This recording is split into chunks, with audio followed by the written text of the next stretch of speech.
Welcome back to the show. So, we're going to be talking about NXT, and I'm going to make this as short and brief as possible. But we're going to be talking about everything that we saw on the show this past Tuesday. Now, I'm going to try this new format of doing the reviews after the shows. I'm going to post the reviews of the shows on their actual days. But today or this week, I am sick. So, I'm trying to get stuff out the way and get it done. And then what I will do is on my lives, I will let you guys talk to me and tell me how you felt about the shows up until these particular days, how you're feeling about everything, and we'll just have a general conversation about wrestling instead of me recapping NXT on Wednesdays. So, with all that being said, let's talk about the show. Show opened up with Miss Julia. Julia was your Women's Iron Survivor Challenge winner, and she made it very clear that this time things were going to be different, that she was going to be able to challenge Roxanne unopposed, meaning she wasn't going to take no bullshit of Cora Jade coming in and costing her the match. Because it seems Roxanne has a skewed view of how things really went down between the two of them in their first rodeo. Now, from what I remember and from what you remember, as many of us do, Roxanne and Julia were fairly equal in that match.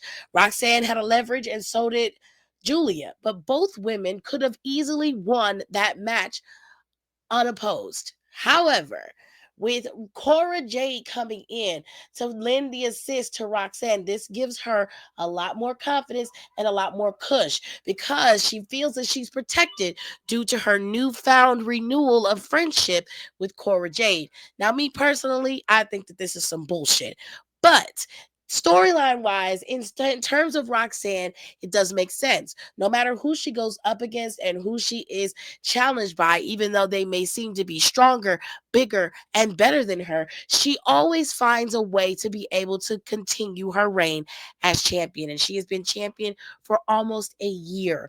So Roxanne Perez has done an excellent job at holding down this title. But more specifically, Roxanne has made it very clear that no matter who she goes up against, her confidence is unwavering, even against a formidable opponent like Julia. If you look at Julia's past and what she's capable of, Julia is beyond a formidable opponent. In fact, she is damn near superior. And if Roxanne continues to go down this path of unchecked confidence, I believe that her confidence is going to run out because Julia is not an easy opponent to beat, which she already knows this. But having Cora Jade in her corner makes her life just a lot more easier. But if I were Roxanne, I'd be paying more attention to Cora Jade because even though you're my friend, I know that you want something that I have. And Roxanne and Cora Jade have a storied past. So, in my humble opinion, I don't know. I think that they should drop this title to Julia at New Year's Evil. I think that that's only fair. Honestly, Roxanne has done a banger of a job as a heel champion. She has ruffled all the feathers. She has beaten all the superstars. She has done everything that she could in NXT outside of that Women's North American Championship. There's nothing else for her to do. She's been tag team champion. She's been NXT Women's Champion twice. Roxanne is the pinnacle of what you want to be coming out of NXT and going into Raw or SmackDown. You want to be a commodity. You want to be something that is sought after.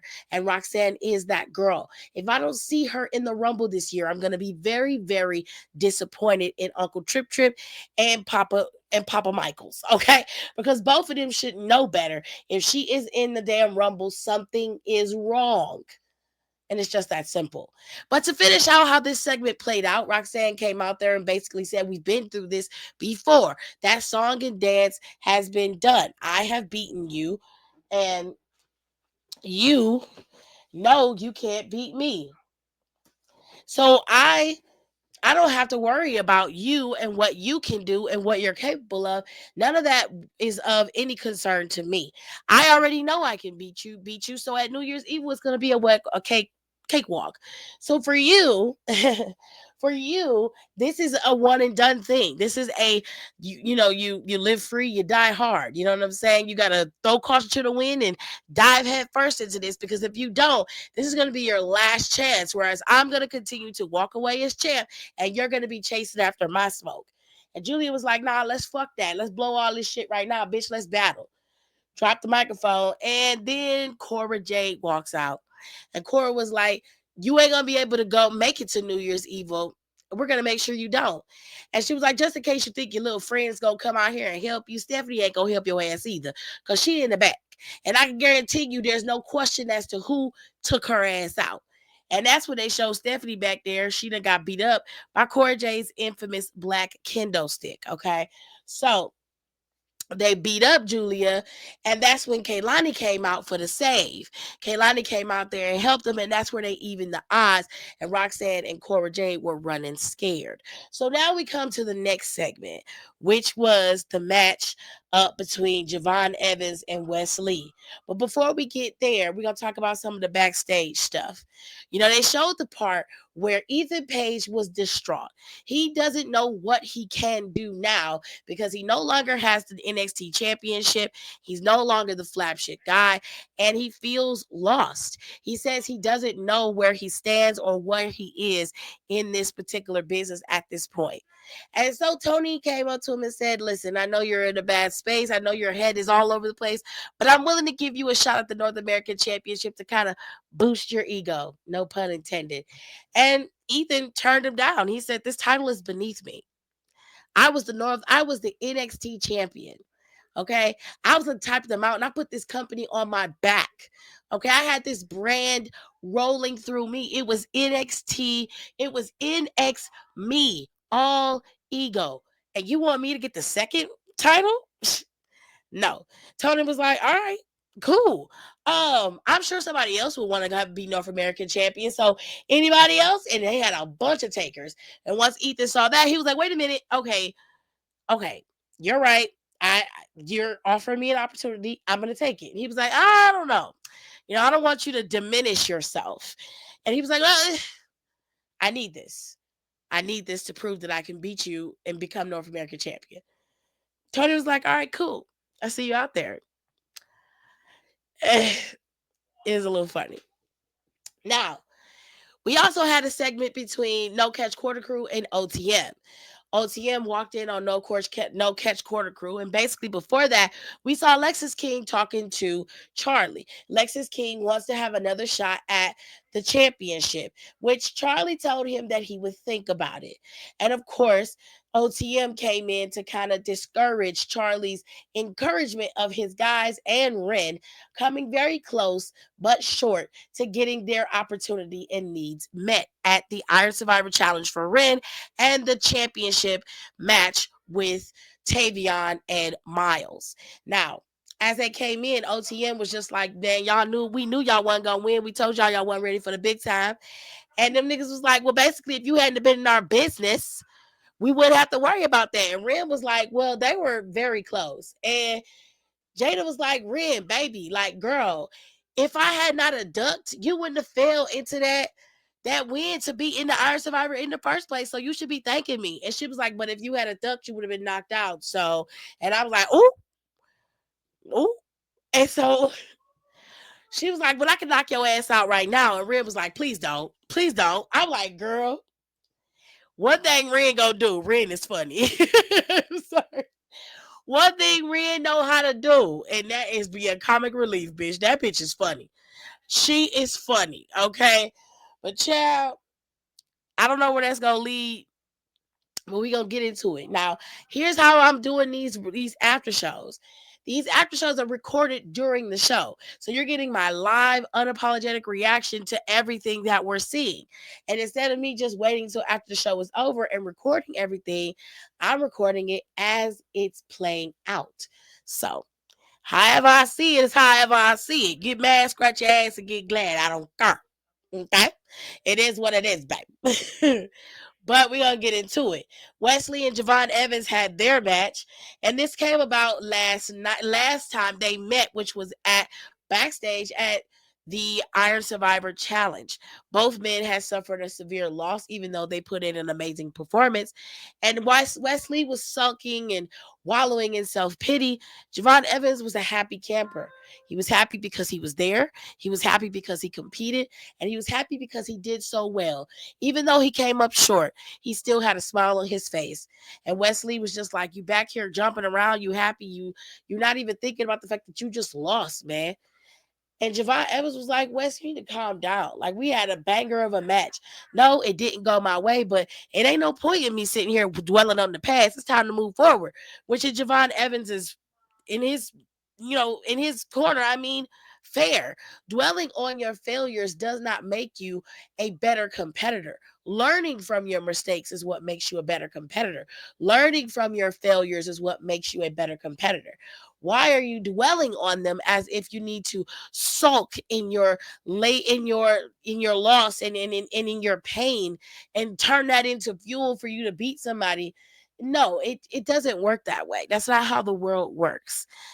But of course, Wesley didn't want to hear it, and he punched Javon Evans in the face. Because Javon is just like, it just seems like you back here being real salty. And Wes was like, I was you, and you're gonna be me very soon. And when you are, you're gonna be behaving in the same way. And Javon Evans was like, no, never want to be you. Never that. And that's when he punched him in the face. Now, of course, both men were trying to fight, but they decided to make a match for today. And yesterday. And that is where we get this match, Javon Evans versus Wesley. Banger of a match. Not even going to lie. But towards the end, Wesley decided that he needed to teach Javon Evans a lesson about win by any means necessary and tried to cheat. And that didn't work out for Wes because Javon Evans was able to pull out the W and beat him fair and square. And I'm sure he is very, very upset and in his feelings. Now, as the show progresses, we saw some vignettes. We saw a vignette cut with Josh Briggs and his new partner in Amora. Now, this is coming from Josh Briggs' stint over in Noah, which is in New Japan. I hate to say it. I'm sorry if I'm correlating everything together. It's not in New Japan. Noah is in Japan. It's a Japanese wrestling it's in Japan. Sorry, I had to clarify and get myself together because I'm talking fast and sometimes things run together. Noah is a wrestling promotion in Japan, and it seems WWE has some type of arrangement with Noah where they are able to send their superstars over there, and then, of course, in the return, superstars who want to leave can come here. We saw that with Tavion Heights going over to Japan and wrestling over in Japan for a little bit more than 6 months, and now we see the same situation with Josh Briggs going over to Noah and wrestling for a little bit better than 6 months. I think he was over there for about a year. And now we have Inamura coming over, and I apologize if I'm saying his name incorrectly. But Inamura comes with Josh Briggs, and Josh Briggs has been put in a tag team again. And both men have made it very clear that even though they have a language barrier and a cultural difference, they do recognize one thing that they both have in common, and that is that they enjoy the hard-hitting style of Japanese wrestling. And that kind of chaos and craziness resonates in both of them. And then it resonates in them enough to turn the tag team division on its head. So Josh Briggs and Inamura have made it very clear that their biggest and greatest accomplishment coming is to tear that tag team division apart. Then we heard, of course, Booker T simping for it. He loves it. As long as Booker T doesn't see you being a good guy, he's all on your side. Like, of course, except for Roxanne Perez, because she's his darling. She's his baby, his prodigy. He sent for her no matter where she is. But anyways, then they moved on to seeing the update on Stephanie Vaquer. So let's looking at Stephanie, she's a little banged up, but she is okay. And she's going to recover just fine. However, Kaylani cut a promo and was like, girl, okay. She was giving very much, I'm going to show you what I can do. Julia was so angry her native tongue is what came out first. So it was difficult to understand her from Sarah Schreiber's standards. So Kaylani was like, let me tell you what's about to go down. Kaylani was like, I don't know what the hell going on around here. But Roxanne and Cora seem to think that they run this place. She said, newsflash, bitch, you don't. She said, I don't know what the hell going on with Cora Jade and how she operating, but she seems to think that I'm still the same little girl 2 years ago that was around here coming out of Michigan State, getting ready to come in here and start some shit. But she said she's sorely mistaken. She said, I'll put my resume up to her against hers any day. And she said, if I'm getting it right, she said they think they run NXT, but those two girls couldn't run a lemonade stand in the desert. And I said, girl, not the desert. My God. So Kaylani was out there spitting, honey. Okay. She was like, girl, you will not be tearing me down. She said, we're going to take care of them later on tonight in the main event. She was like, let's go, Julia. Come on, girl. Come on. You distraught and can't talk, so I got you. Okay. And then it cut to Zaria and Soul. Now, Soul and Zaria were discussing their loss inside the Iron Survivor Challenge. And of course, the bougie bully and her candy sucking comrade Jakara had to come in and kill the joy or the pity party, or however you want to look at it. Lash Legend basically told him, like, I could have saved you 25 minutes. Now, Lash, I love you, girl. Love you to pieces. But you were in the last Iron Survivor Challenge and you lost too. Now, see, this is why I am not a wrestler. And this is why I am not the one who's creating promos or helping people go off on the fly. Because had that been me, I would have been like, well, Lash, like, if I recall, you've had many opportunities to be on top of this women's division. And since you're such a bully, how come you haven't been able to bully your way to the top of the mountain? Babe, bougie bully, any thoughts? Care to explain yourself? And Jakara, hey, girl. Didn't see you there. Usually don't, because Lash outshines you in every way, shape, or form. But just so we're clear, without Lash, you're pretty much an afterthought, babe. So why y'all are running around here always trying to stir up some mess and always in somebody's business instead of getting some business of your own? You need to be checking yourselves, because if I recall, Lash, you were nowhere to be found in the Iron Survivor Challenge. And when you did have a chance at the Iron Survivor Challenge, you lost. Not only that, but to cut you off before you start, your little skirt and hollering and shit. You also had many opportunities at becoming tag team champion, lost that one. You also had many opportunities at become the new and the number one inaugural North American champion for the women. You lost that one. It just seems like every time you get to the pinnacle, you get to the point where it's time for you to grab that brass ring, you just can't seem to reach it. But you worried about my win-loss record. I think you should be more concerned with your own. Yeah. Yeah. Anyways, I will say this: Lash and Jakara ate Zaria and Soul up, but that's just because they don't know how to come back at, when they combative and they coming at people, they don't know how to do that. It's okay. I'm gonna teach you what to do, girl, because you definitely need help. Because somebody like Jakara should not be eating you up, so you should not. Like, if Jakara coming at you talking about you delusional, and it's like, girl, you literally thought you was gonna be able to be a part of the Iron Survivor Challenge, and you weren't even considered to be in it. You were not even a contestant. You were not even a part of the qualifier. What do you mean if? Girl, shoulda, woulda, coulda, bitch. Girl, go back to finding your new lollipop and the new flavor you trying to suck on for this week, because nobody asked you. Okay? I'm over here having a private conversation.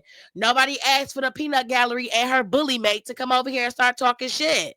If y'all was more concerned about the Iron Survivor Challenge, you should have been making a lot more noise for your ass to be in it. That way, I can soul snatch your bitch ass, and you couldn't say nothing to me either way, because you would be a loser and you wouldn't have nothing to stand on.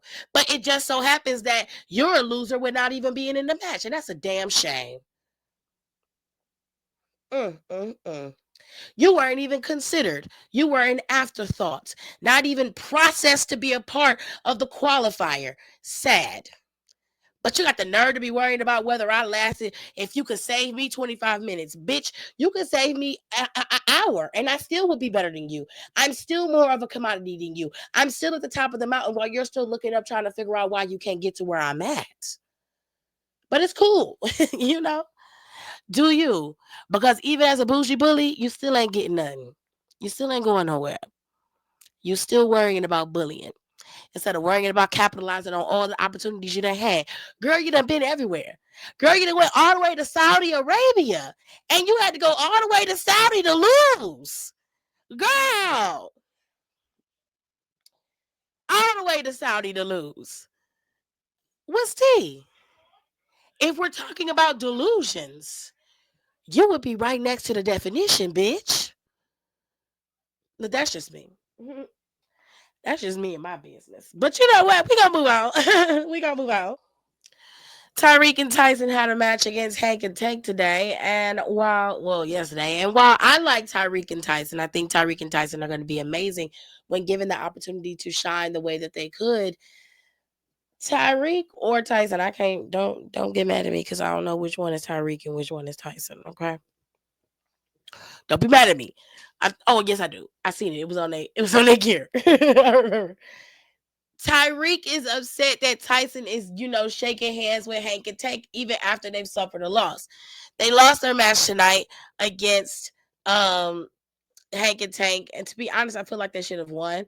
I don't know why Shawn Michaels is giving Hank and Tank this big push.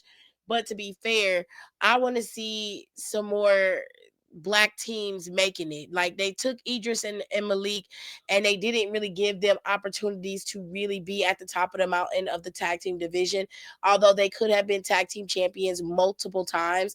And they chose to put together Axiom and Frazier so that they could be tag team champions over Idris and Malik, which I feel like in between that time, Idris and Malik could have been champion for even a small amount of time.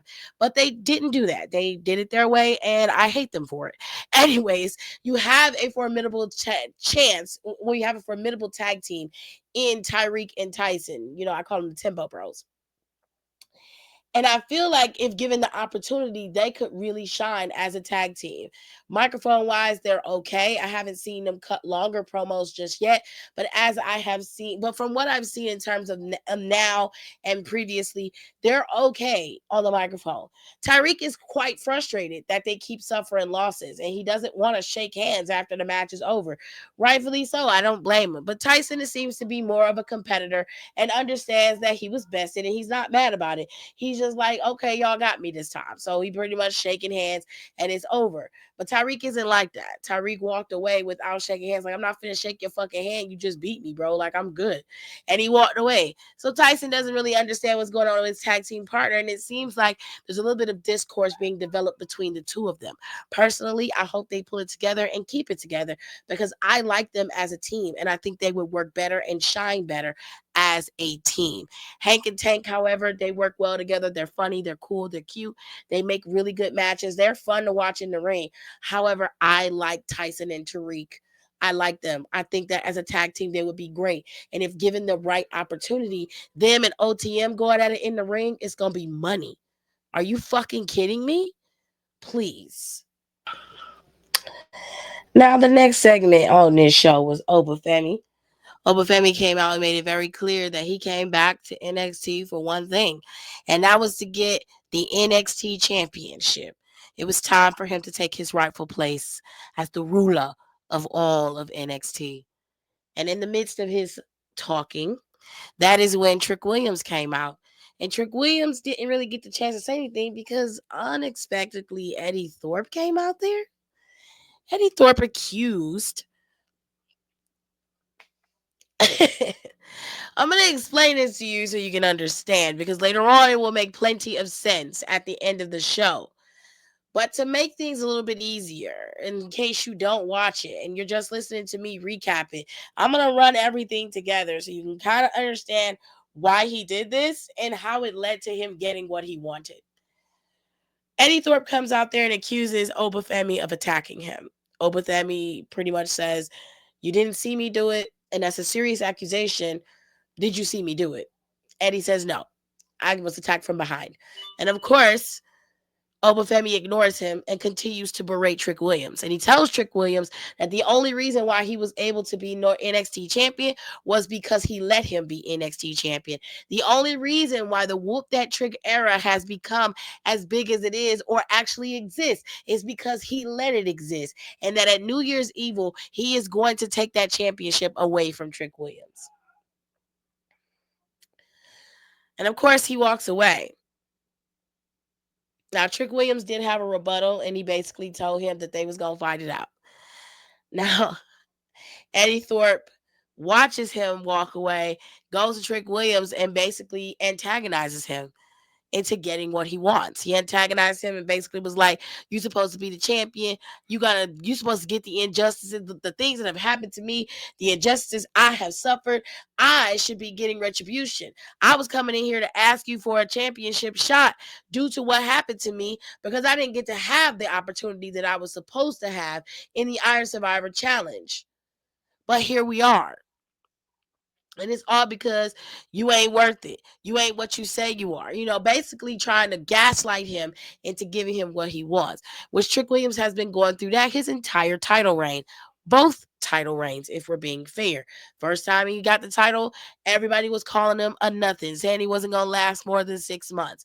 After he dropped his title to Ethan Page and then got it back, it was the same story, different person. That came from not only Ethan Page again, but it also came from what's his name, Ridge Holland, and then we had so many other people, and now including Obafemi. No one believes in Trick Williams and what he's capable of, except for those who understand Trick Williams' plight and those of us fans. Okay, now as this progresses, Eddie Thorpe pushed enough buttons, antagonized and gaslit enough to the point where Trick Williams was pissed off that he gave Eddie Thorpe his championship match. Eddie Thorpe will face off against Trick Williams next week for the NXT championship. Now you're probably wondering, like, what did all of this have to do with Eddie Thorpe and his behavior? It seems very erratic. That's because it was a cold and calculated plan to get him a title shot without actually having to work for it. You see, Obafemi didn't attack Eddie Thorpe. In fact, Eddie Thorpe attacked himself. He pretended to get attacked, and this led to him getting a title shot. This doesn't get found out until the end of the show. And so he weaseled his way into a title shot. He basically goaded and gaslit and lied and cheated and stole his way into a title shot. And one can only expect that this isn't going to work out well for him. If Trick Williams ends up dropping this title to Eddie Thorpe for him to be champion for, I don't know, 3 days or 3 weeks, it's not going to be as good as a marquee match at New Year's Evil for the title with Trick Williams facing off against Obafemi, something fans have been waiting for and clamoring for years. Now, what I do see happening is that Obafemi could come in and cost Eddie Thorpe this championship, and this will lend some credibility to him saying that he is the reason why Trick Williams gets to continue to be what he is because he lets him to be a champion, right? He could still lean into that, but I hope that that's not the case because it's only going to make the loss to Obafemi in New Year's Evil all that much more worse. And even though Trick Williams may lose, and I believe that he more than likely will, Trick Williams has been an excellent champion, and I can't wait to see what they do with him on the main roster because he's incredibly over. And honestly, he's more over than Carmelo Hayes was. So no matter where he goes, the crowd is going to go nuts. I'm hoping that just to get underneath Carmelo Hayes' skin, he goes to SmackDown and causes all types of havoc.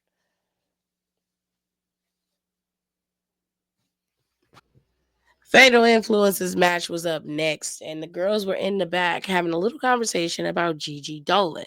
Now, Gigi made her return to help Tatum after she had her battle with Fallon Henley for the NXT Women's North American Championship. And of course, The girls were arguing about why Gigi actually came back to NXT. You see, JC Jane seems to believe that it has to do something with her, given her history with Gigi Dolan and how the two of them used to be a tag team partner and their partnership exploded and friendship was dissolved.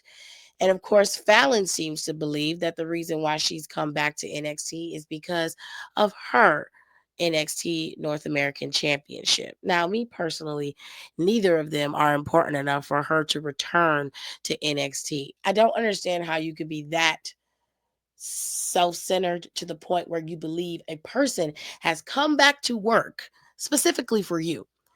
That's an odd take. Especially given the fact that the only reason why the two of you even have anything to, I don't know, I guess you could say to be proud of in terms of the last couple of years of y'all career is because it took all three of you, including that weak ass Jasmine, to beat Kaylani Jordan in a gauntlet match when she had two other matches she had to fight with, and then turn around, you still had to cheat. It still took all three of you to beat down a 60% Kaylani Jordan. Nuts. Only for you to barely be able to retain your championship without help. At least with Nia Jax, Nia can actually hold her own. Fallon is a paper champion. If there was any way to say paper champion, she would be the definition. You could see her in the dictionary. Bam, her and her orange face. I don't know what it is about her and this golden tan she been walking around, but she real brown.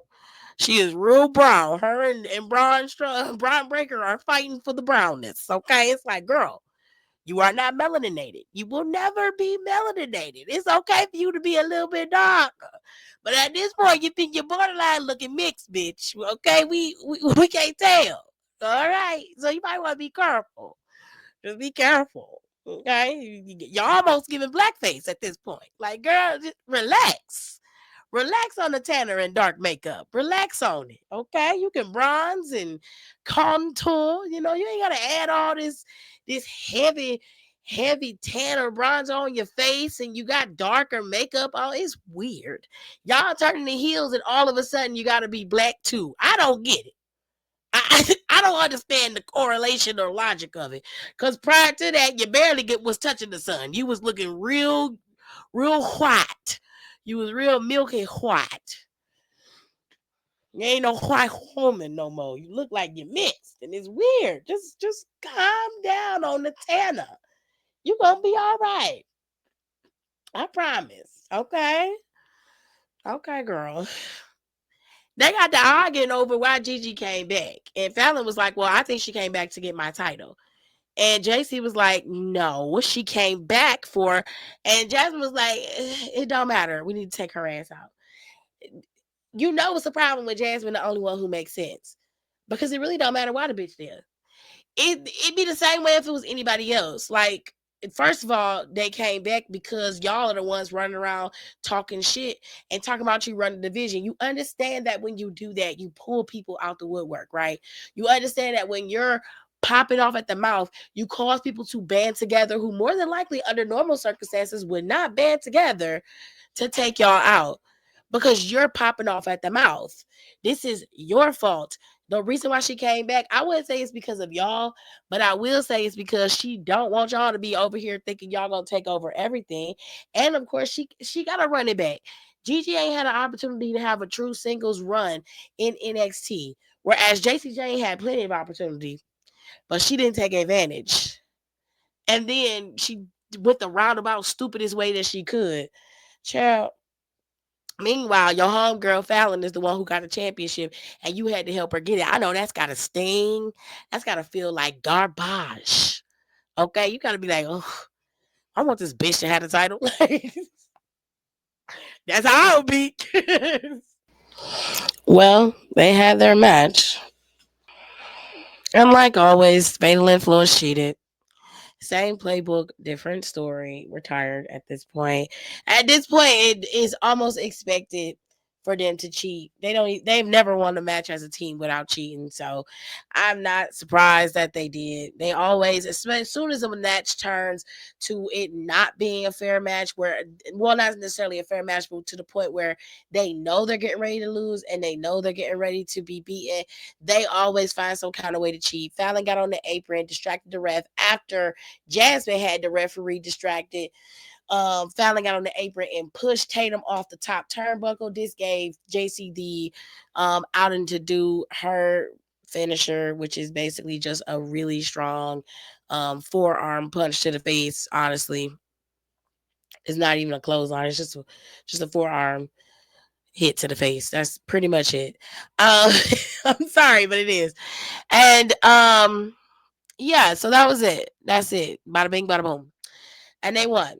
But the coolest part about all of this is that the ballsy badass is back. Shotzi Blackheart re-emerged in NXT while Fatal Influence was trying to beat down Gigi and Tatum. Tatum had promised Gigi that she had a friend that could come and even the odds for them, and she did, and it was none other than Shotzi Blackheart. Shotzi Blackheart went down with a injury sometime earlier this year, or I want to say late last year. She had a knee injury. She has been out rehabbing it for the last 9 months, I want to say. And it was at NXT where she went down. So Shotzi was not able to compete. Somebody else ended up taking her spot, and Shotzi was on the shelf. But she was able to come back, and not only did she come back, she came back in epic fashion to help out Tatum and Gigi, and we love that for them. I believe she tore an ACL or an MCL. I can't remember, but she's been gone for quite some time. So having Shotzi Blackheart back is awesome. I love that she's back. Gigi Dolan also suffered a knee injury as well. So her coming back and them both coming back around the same time is a good thing. And I really, really loved seeing Gigi and Shotzi in the ring with Tatum. All three of them are very good competitors, and I can't wait to see where they're going to go from here. Now, the next thing we saw, Axiom. Frazier and Axiom were sitting down because prior to all this, they talked to each other, and Axiom was telling Nathan that he was very proud of him for sticking up for his team, for being there for him. Even though he did the Iron Survivor Challenge, he still was well worth a very dominant participant in their tag team match, despite the injuries that he had suffered at the hands of Obafemi. Now, they both had decided they were going to go to Ava to do something about their circumstances. One side, the tag team titles are going to be on the line, and on the other side, they wanted to defend the other's honor. Now, I don't know who they're going to be defending these tag team titles against, but Nathan Frazier went and asked for a tag team championship match. With who? I don't know. But then Axiom went and asked for a match against Obafemi. And they both asked for those matches to be next week. So Axiom is going to be competing in 2 matches next week. It's going to be nuts. But Nathan Frazier was able to do it. And of course, Axiom is extremely worried because he was like, bro, this is going to be bad. And Frazier was like, it's not that bad. I was able to do it. It's not that bad. And he was like, have you seen your face? And he was like, well, I mean, you do wear a mask. So, I mean, he kind of has a point, Axiom. You do wear a mask, babe. I know that you're a bit of a pretty boy underneath that mask, but you'll be fine. You'll be fine. Yeesh. It has not been a good couple of weeks for Ethan Page. Ethan Page had his match against the Don, the NXT North American champion, and he was not able to best him. In fact, he ended up being beaten with the Don's powerbomb. It's pretty bad. And then he had his ass in the air while the Don was pinning him on top of him. I really hate that they do that. I understand it's about the body weight, but it just looks so suggestive. It could be just my mind. You know, my mind is very gross at times. Anyway, Ethan Page looked so distraught after his loss. He looked like he lost the puppy. He feels defeated. He doesn't know what he's doing or where he's going. And I know it's got to hurt that he lost this match against Tony. I don't know. He just seems to be very lost, very much in his feelings, which happens to a lot of superstars. Maybe eventually he'll be able to get his confidence back. I don't know. But this new vulnerable, whiny baby Ethan Page isn't somebody that I care for either. He's got to find that happy medium between being a douchebag and, just a dude. Last thing is the tag team match between Julia Kaylani and Cora Jade and Roxanne Perez. Before we get to the Prodigy and the Beautiful Madness facing off in tag team action, Lexis King was talking to Ryan Leaf about how he's turned over a new leaf and he's changed and how he is going to continue to do so. With all that being said, Charlie Dempsey came up and basically told Lexis King that he's going to grant him his match for the Heritage Cup. But the first thing he has to do is get through a match with him. Well, a training session with him. And we all know Charlie's training sessions are beyond intense. They are crazy. But I mean, do you blame him? I mean, his father is William Regal. So expect the unexpected is the best way to explain that. Ethan Page seems to be very lost, as I told you. Another clip came up of them catching him outside, and he is distraught. And like I said, he seemed to be lost, and that's exactly what he said. And he doesn't know where he belongs anymore. It's a dangerous place to be in. Very, very dangerous. But like I said, he got to gain some confidence, man. He lost to the North American champion, and of course, he's quite upset about that. But it doesn't mean that you're at the end of your rope. It just means that you got to revive, revamp, make some different changes. And what we did learn is that not only is Obafemi going to be facing off against Axiom, Axiom and Frazier have to go up against Gallus. Gallus are former NXT tag team champions, and as much as I despise them, they are not easy to beat. They are a hard tag team to go up against. So I would be devastated if I had to go up against Gallus and Obafemi. I quit. I quit. The game will be over, baby. I'd be done. Done, done, done, done. Done, done, done, done, done, done, done. It's over.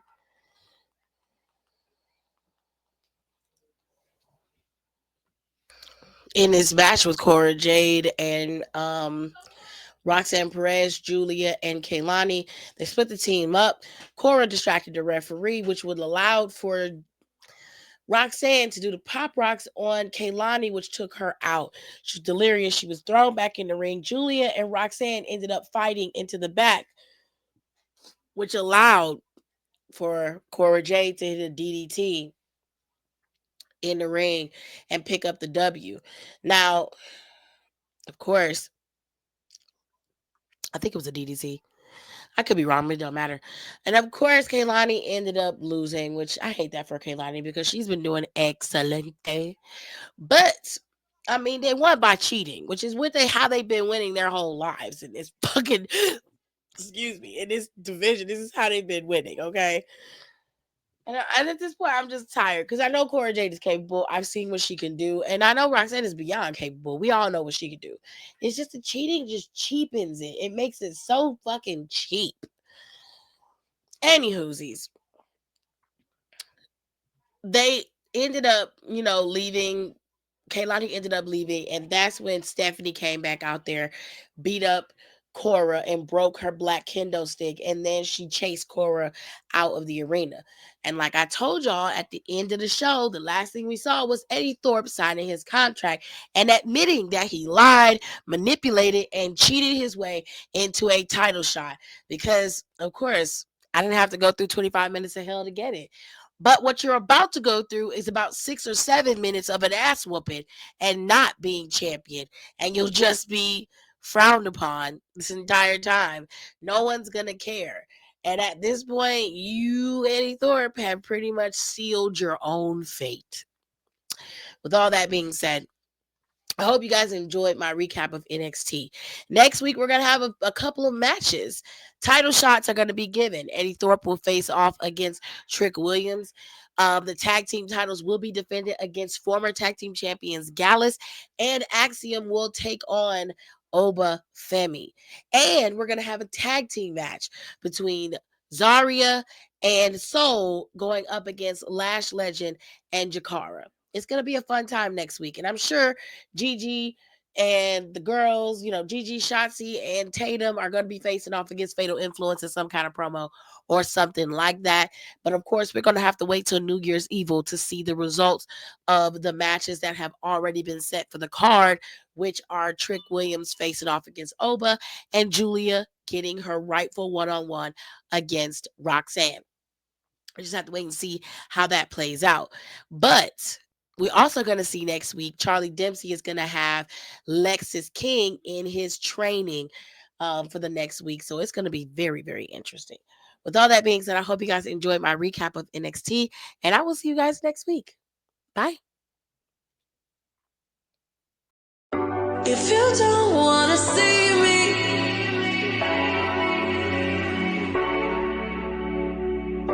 if you don't want to see me, did a full 180, crazy, thinking about the way I was. Did the heartbreak change me? Maybe, but look at where I ended up. I'm okay already, so moved on.